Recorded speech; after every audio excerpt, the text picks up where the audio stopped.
Someone once told me in a job interview, "Joe, this industry, it isn't sexy, but it's not going anywhere." At the time, I didn't fully get it. I had just come out of the dot-com frenzy, and what he was offering felt like stepping into a completely different world. But what happened next totally changed how I think about long-term impact in tech.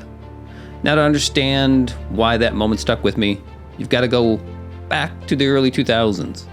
Picture Silicon Valley at full throttle. Hype everywhere. I was laid off, hired back, then again, laid off again. You know, the usual dot-com love story. But here's where it gets interesting.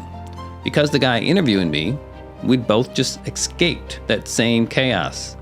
He had landed somewhere totally unexpected.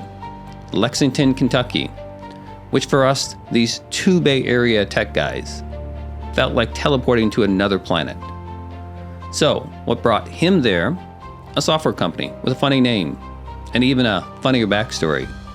Enter Extreme Software, founded by two guys, Dan and Davis, who had previously built and sold a company called, wait for it, Streamweaver. Their next act, call it Extreme. EX.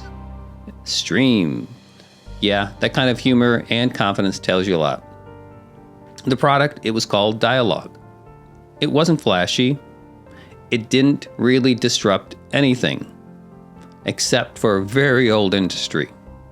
But it powered something every business depends on, customer communication. Back then, it was mostly ink on paper. Think billing statements, notices, compliance letters. Not sexy, but certainly mission critical.